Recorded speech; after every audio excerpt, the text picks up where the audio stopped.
Covid-19 em pacientes neurológicos com mobilidade reduzida. Os coronavírus são vírus encapsulados que têm uma aparência peculiar, em forma de coroa, denominando-os. Ele tem uma diversidade genética e uma alta capacidade de se recombinar. São conhecidos por serem responsáveis pelas infecções do trato respiratório, especialmente em idosos e crianças. Geralmente causa doenças como resfriados, rinite, laringite, faringite, até acometimentos mais graves, como a bronquite, bronquiolite e a asma. A Covid-19 é causada pelo novo coronavírus, relacionado à síndrome respiratória aguda grave.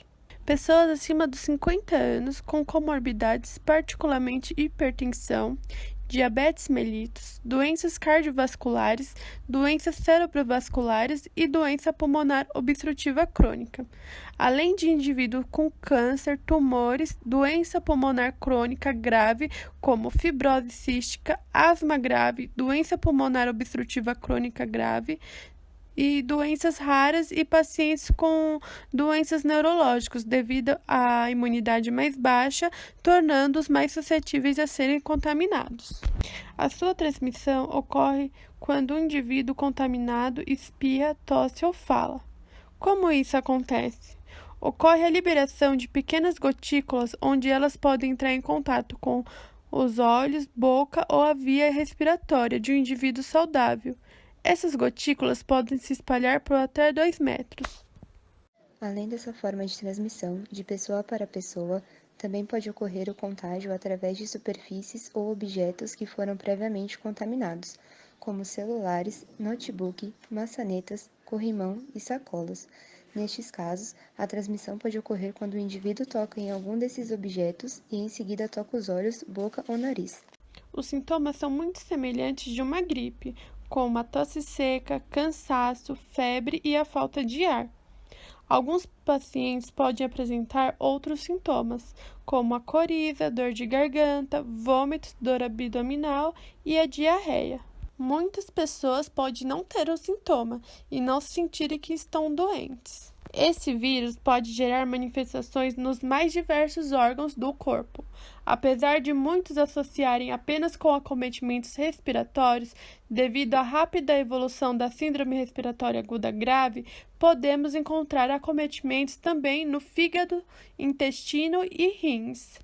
Em algumas pessoas, as infecções pelo Covid-19 podem afetar o sistema nervoso e induzir doenças neurológicas como tontura, dor de cabeça, perda intermitente ou transitória do olfato ou do paladar, parestesia, epilepsia, perda da consciência, polineuropatia, encefalite viral, encefalopatia tóxica infecciosa e acidente vascular cerebral isquêmico durante o curso da doença.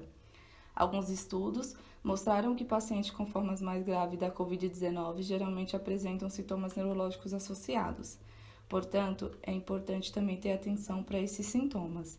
Além das manifestações neurológicas agudas da infecção pelo Covid-19, o monitoramento adicional de sequelas a longo prazo pode revelar contribuição viral na fisiopatologia ou aumento do risco de doenças neuroinflamatórias e neurodegenerativas. Atrofia muscular, alteração circulatória e respiratória, síndrome do imobilismo, aumento da fraqueza muscular, alterações posturais, lesões por pressão, escoriações, hematomas, micoses, osteoporose, infecção urinária e respiratórias, aumentando o risco de pneumonia. Aumento dos níveis de estresse, ansiedade e aumento da rigidez muscular. Devemos analisar também que o paciente com alterações neurológicas corre ainda mais risco ao ser contagiado com o novo coronavírus e vir a ter alguma outra perturbação neurológica onde pioraria o quadro e acarretaria em mais complicações como AVC, trombose venosa profunda, estado mental alterado, convulsões e meningite. Portanto, é de extrema importância a proteção de pacientes neurológicos para não ficarem expostos ao vírus. As medidas preventivas é a estratégia atual para a diminuição da propagação de novos casos.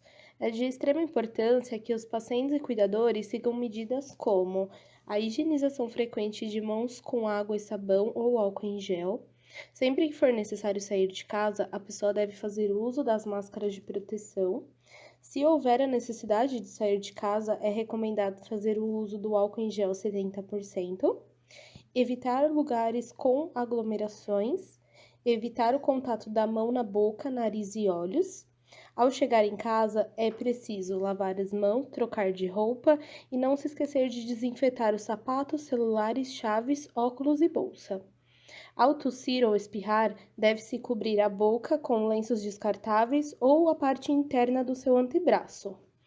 Fazer a higienização de cadeiras de rodas, órteses sempre, com álcool em gel 70% ou com um pano úmido e sabão neutro. Cuidado ao colocar as órteses para secar para que elas não deformem. Para informar e orientar pacientes e cuidadores, nós selecionamos alguns cuidados que devem ser redobrados nessa fase de isolamento social. São eles: a atenção com as comorbidades já associadas aos pacientes, mantendo a taxa da glicemia e a pressão arterial controladas, realizar a cada 2 horas as mudanças de decúbito para evitar lesões por pressão, usar as órteses somente no período recomendado, sempre observando a pele para evitar as lesões, se atentar aos medicamentos controlados e de uso diários, aos cuidadores, incentivar os pacientes a atividades físicas ou atividades lúdicas, de acordo com as habilidades e restrições dos pacientes, evitando assim a perda da massa muscular. Estimular a independência do paciente, permitindo que ele realize tarefas como pentear os cabelos, escovar os dentes, dobrar as roupas, jogar os jogos de tabuleiro, escrever ou desenhar.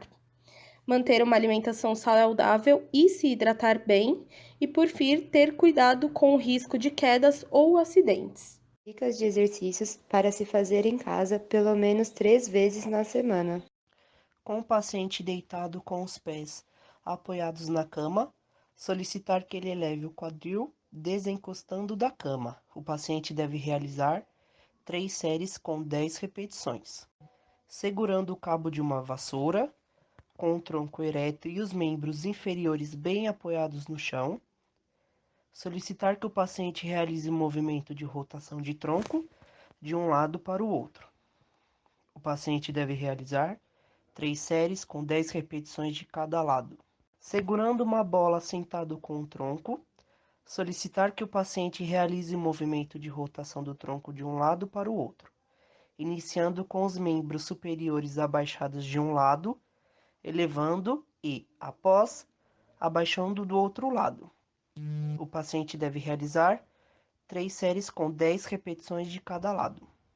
Exercício para ativação de peitoral. O paciente irá segurar uma bola de borracha na altura do peito e apertar a bola entre as mãos, mantendo-se por 10 segundos e repetir 10 vezes. O paciente decúbito dorsal, com auxílio de um elástico, em volta na sola do pé, ele realiza a flexão de quadril com o membro inferior estendido. Realizar 3 séries de 20 segundos em cada perna. O equipamento utilizado pode ser tanto elástico, como faixa ou cinto. Alongamento de tronco lateral. O paciente deverá realizar uma inclinação lateral de tronco e manterá por 30 segundos e repetir séries. Observação para esse exercício. Deverão trabalhar os dois lados, quanto o direito e o esquerdo. Exercício funcional. Paciente deitado, com os pés apoiados na superfície, irá realizar uma rotação de tronco para tentar pegar o objeto do lado esquerdo e levar o objeto para o lado direito. Realizar exercícios que imitam as atividades de vida diária são essenciais. Atividades como fechar camisa de botão, fechar zíper, amarrar os sapatos ajudam a manter a mente ativa e auxilia na coordenação motora fina. Atividades motora. Exercício onde o indivíduo deve colocar a mão acometida nessas texturas e ir deslizando. Colocar arroz ou feijão em bexigas e deslizar a mão por cima promove estimulação sensorial. Prender e soltar pregadores de superfícies também promove estimulação sensorial e auxilia com a coordenação motora fina. Tentar pegar a bola e transferi-la de um recipiente para o outro usando uma concha ou colher auxilia na coordenação motora e concentração. O mesmo exercício pode ser feito transferindo uma bola de papel com um pegador de comida. O isolamento social realmente não é fácil. Em alguns casos, as consequências podem ser graves. Depressão, cansaço, estresse, ansiedade e até suicídio podem acometer o indivíduo. Entretanto, no caso da pandemia do coronavírus, o isolamento é essencial para a diminuição e controle da proliferação do vírus. Busque alternativas para manter a boa saúde física e mental, e não hesite em procurar um profissional caso seja necessário.